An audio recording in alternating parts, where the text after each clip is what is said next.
ఒంటిమిట్టలో nomination వేసిన రోజు నుంచి ప్రలోభాలు బెదిరింపులు. ముగ్గురు మంత్రులు బీసీ జనార్దన్ రెడ్డి గారు, రాంప్రసాద్ రెడ్డి గారు, సవితమ్మ గారు, ఒక నలుగురు మంత్రులు క్యాన్వాస్. ముందు ప్రలోభాలు అయిపోయినాయి, బెదిరింపులు అయిపోయినాయి. ఎలక్షన్కి ముందు 2 రోజుల ముందు నుంచి ఎవరైతే మండలంలో గట్టిగా ఎలక్షన్ ఎదుర్కొంటారో వాళ్ళ ఇళ్లపైన దాడులు. 2 రాత్రులు పూర్తిగా దాడులు చేశారు. సుమారుగా 50-60 మంది వైఎస్ఆర్ కాంగ్రెస్ పార్టీ మంచి లీడర్లపైన. అన్నిటికీ ఎదుర్కొని మేము ఉదయం ఎలక్షన్కు 5 గంటలకు ఏజెంట్గా అందరినీ నిలబెట్టినాం. ఎలక్షన్ ఏజెంట్లు నిలబడిన తర్వాత ఎలక్షన్ కొనసాగుతూనే మాకు ఎవరైతే కొంత ముఖ్యమైన క్యాండిడేట్లు ఉంటారో అప్పుడు వాళ్ళను లిఫ్ట్ చేయడం జరిగింది. పోలీసు వారు వచ్చి లిఫ్ట్ చేయడం జరిగింది.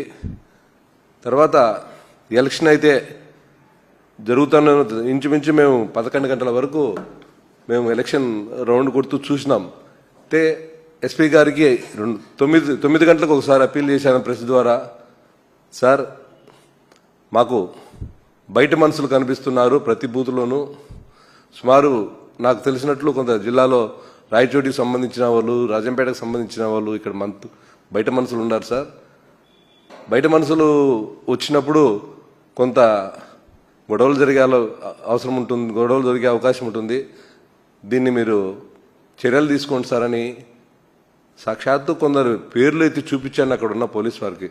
ఇతను పలానా వ్యక్తి, పలానా రాయచోటికి సంబంధించి ఇతను పలానా వ్యక్తి, పలానా రాజంపేటకి సంబంధించి చెప్పినా కనీసం వాళ్ళలో చలనం కూడా లేదు. వాళ్ళను తీసుకొస్తాము ఎందుకు వచ్చారే అని అడగాల్సిన అవసరం కూడా వాళ్ళు చెప్పలేదు.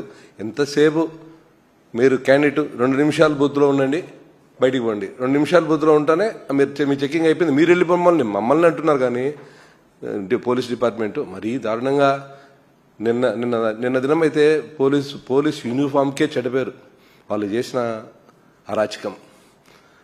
11 వరకు మేము ఎలక్షన్ ఎదుర్కొన్నాం. అన్నిసార్ల వాళ్ళెంత దౌర్జన్యం చేసినా మా కార్యకర్తలు, ప్రజలు ఓట్లేశారు. 11 గంటలకు వచ్చాడు మంత్రి రాంప్రసాద్ రెడ్డి గారు. 11 గంటలకు వచ్చిన తర్వాత చిన్న కొత్తపల్లి గ్రామానికి అటాక్ చేశాడు.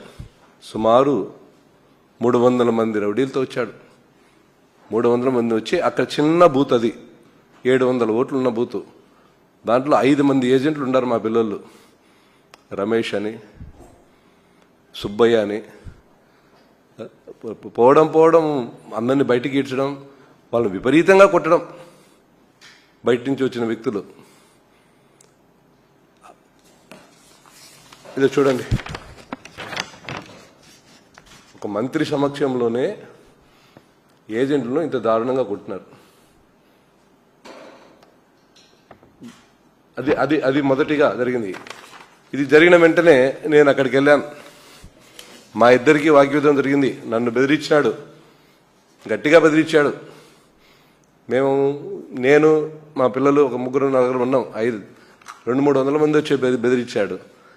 కానీ నేను అక్కడి నుంచి మళ్ళా అక్కడ ఉన్న వాళ్ళే బయటికి పంపించారు. మళ్ళీ ఒంటిమిట్టకు వచ్చి నేను హైవేలో కూర్చున్నాను. జాయింట్ కలెక్టర్ గారు వచ్చారు.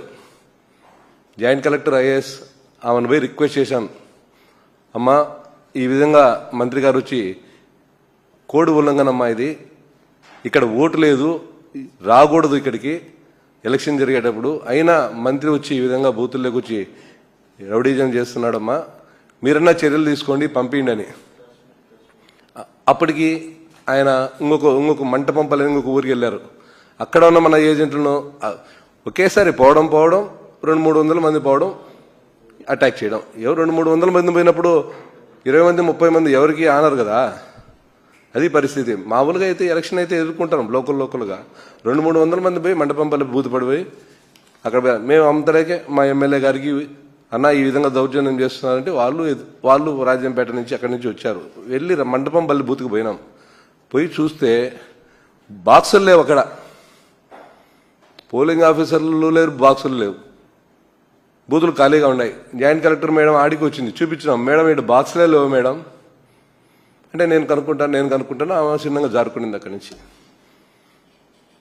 అక్కడి నుంచి మళ్ళీ వచ్చి ఆయన వెంట మమ్మల్ని ఏం చేస్తున్నారంటే మాకు పోలీసు వాళ్ళు అడ్డుపడుతున్నారు, మా వెహికల్ పోవడంలే. అతనికి స్వేచ్ఛగా మమ్మల్ని అడ్డుకోవడం, అతను పోయి ఇంకొక బూత్లో ఇదే విధంగా ఆయన సాయంత్రం వరకు సుమారు 17 బూతుల్లో రిగ్ చేసుకోగలిగినారు.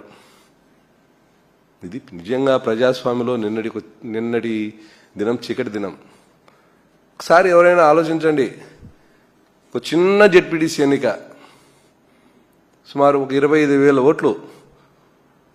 ఒక రాముడు స్టేట్ కోదండర స్వామి ఒంటిమిట్ట అనేది చరిత్ర, భక్తికి చరిత్ర. ప్రశాంతంగా ఉన్న ఊరు. గతంలో ఎన్నో ఎలక్షన్ జరిగినాయి, ఒక చిన్న కేసు కూడా ఎలక్షన్ కేసులు లేవు మా మండలంలో. నిన్న నువ్వు వచ్చి ఎంత దౌర్జన్యంగా ఈరోజు మండలంలో ఎంత అరాచకం చేసినావంటే ప్రతి కార్యకర్తలు నాయకుల్లోనూ ఏంది మా బాధ, మేము ఇంత బాధపడాలన్న ఒక చిన్న బాధ అందరికీ ఉంది. దెబ్బలు తిన్న వాళ్ళకు ఉంది ఉండొచ్చు. టీడీపీలో నిన్నటి కొంచెం సంతోషంగా ఉండొచ్చు, మా మంత్రి వచ్చాడు మేము దౌర్జన్యం చేయగలిగినామని. రేపు ఎలక్షన్లు అందరికీ జరుగుతాయి కదా, రేపు స్థానిక సంస్థలకు అందరికీ జరుగుతాయి కదా. అప్పుడు నీ ఊర్లోనే నువ్వు కాపాడుకోవాలి కదా. అప్పుడు మా ఊర్లో మేము ఉంటాం కదా, మేమేం తగ్గం కదా. మంత్రి గారు మీకే చెప్పేది, ఆ రోజు నువ్వు నీ ఊరు నువ్వే కడుక్కోలేవు, మా ఊరికి వచ్చి నువ్వేం దౌర్జన్యం చేయలేవు కదా. ఈరోజు మా ఊరు ఒక్కడే కాబట్టి నువ్వు 2-3 కాన్స్టిట్యూషన్లు జనాభాలు వేసుకొచ్చి మా ఊరి పైన దౌర్జన్యం చేయగలిగినావు. రేపు నీ ఊర్లోనే నువ్వు కడుక్కోలేవు, నీ ఊర్లోనే నీకు అది ఎదుర్కొంటారు. మంచి పద్ధతి కాదు మంత్రి గారు. ఈ విధంగా ఒంటిమిట్ట బూత్కి వచ్చారు.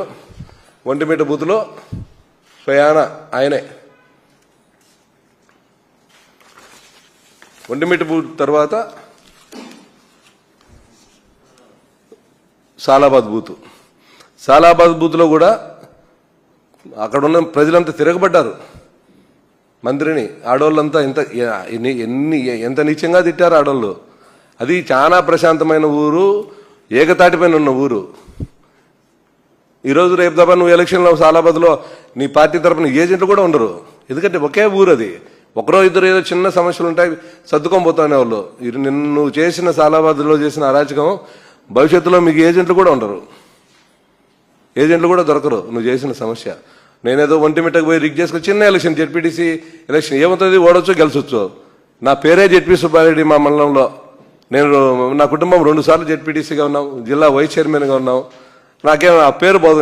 ఇదేమన్నా మీరు దౌర్జన్యం చేసి మేము ఓడిపోతాను, నాకేమేం పేరేం పోదు. నా పేరు జెడ్పీ సుబ్బారెడ్డే. కానీ నిన్న మీరు చేసిన మా మండలం పైన అటాక్ మా మనసులో ఎప్పుడు ఉంటుంది. మీరు పెద్దలు కావచ్చు, మంత్రులు కావచ్చు, కానీ మనిషిని నిన్న బెదిరించారు, మీరు ఏమైనా చేస్తావు, దేనికైనా సిద్ధమే. నువ్వు మహా అంటే ఏం చేస్తావు, నన్ను కొట్టిస్తావు, చంపిస్తావు, దానికి కూడా మేము సిద్ధమే. మనిషి అని పుట్టినాక ఎవడైనా చావాల్సిందే, దానికి కూడా మేము సిద్ధంగానే ఉన్నాం, దానికి కూడా వెనక్కిపోం. కానీ నిన్న జరిగిన ఒంటిమిట్ట ఎలక్షన్ మిమ్మల్ని ఆపు చూసుకొని మా మండలంలో నిన్న మాట్లాడారు ప్రెస్ మీట్లో, భూస్థాపితం చేస్తామని. నువ్వు ఎన్ని రోజులు సపోర్ట్ వస్తావన్నా మా వాళ్ళకు భూస్థాపితం చేసేదానికి? అయ్యా నిన్న మా మండలం నుంచి మాట్లాడిన ప్రెస్ వాళ్ళకి నాయకులకు చెప్తున్నా, భూస్థాపితం చేయాలంటే పక్క రోజుల నుంచిలే నువ్వు వచ్చి నన్ను చెయ్యి, నేను ఎప్పుడు సిద్ధంగా ఉన్నా. నేనేం అమెరికాలోనే మా ఆధ్వర్యంలోనే ఉండా. నీ శక్తి ఎంతో నాకు తెలుసు, నా శక్తి ఎంతో నీకు తెలుసు. ప్రజా తీర్పు కోసం నిన్న ప్రశాంతంగా ఎన్నికలు 11 వరకు జరిగాయి. 11 నుంచి మీ దౌర్జన్యం, మిమ్మల్ని ఎవరు లెక్క చేయరు, మీకెవరు మేము భయపడంలే. మీకు ముందు పోలీసు 780 మంది, ఒక చిన్న గ్రామానికి 780 మంది పోలీసులు మీరు పెట్టుకున్నారు. 780 మంది పోలీసులు పెట్టుకొని మీరు నిన్న ఎలక్షన్ రిగ్గింగ్ చేసుకున్నారు. అదే 11 గంటల వరకు ఇంకొక 2 గంటలు మీరు ఎలక్షన్ జరిగినా మీరు కనిపించిండే వాళ్ళు కాదు. మీరు ఎన్ని ఓట్లు వేసుకున్నారో అందరికీ తెలుసు. అవి మేము చెప్పడం లేదు. అసలు అది ఎన్నికనే మేము ఆలోచించడం లేదు. మీరు చేసిన తర్వాత మేము ఎన్నికైనా ఎలక్షన్ అని మేము అనుకోవడంలే. మేము కూడా రేపు కౌంటింగ్ కూడా మేము బాయ్కాట్ చేసి తెస్తున్నాం. మేము ఎలక్షన్ కౌంటింగ్ కూడా తెలుసుకోవాలా. మీరు ఏం డిక్లేర్ చేసుకుంటారో చేసుకోండి, దాని గురించి మేము ఆలోచించడంలే. కానీ రాష్ట్ర ప్రజలంతా గమనించినారు నిన్న రాంప్రసాద్ రెడ్డి మంత్రి గారి తీరు, తెలుగుదేశం పులివెందులు చేసిన దౌర్జన్యం, పులివెందులు ఏజెంట్ రాకుండా ఫస్ట్ అడ్డుకున్న దౌర్జన్యం. ఒక ఊర్లో 800 మంది ఉంటే 800 మంది మీరు పక్క మండలాల నుంచి పక్క కాన్స్టిట్యూషన్ నుంచి తెచ్చిన తీరు అందరూ ప్రజలంతా గమనించినారు. భవిష్యత్తులో మీకు మంచి గుణపాఠం చెప్తారు. ఈ జెడ్పీటీసీ ఎన్నిక మీ పతనానికి ఆరంభం. కోదండరామును సాక్షిగా చెప్తున్నా, మా రాముడు చాలా పవర్ఫుల్. మీరు మా రాముడి దగ్గర మీరు చేసిన అరాచకం మీ నాశనం తప్పకుండా కోరుకుంటుంది, తప్పకుండా తగులుతుంది. ప్రజలందరూ, రాష్ట్ర ప్రజలందరూ మీరంతా నిన్న జరిగిన ఎలక్షన్ తీరును ఒకసారి గమనించాలని, తప్పకుండా గమనించి భవిష్యత్తులో మంచి నిర్ణయం తీసుకుంటారని రాష్ట్ర ప్రజలందరికీ నా వందనాలు.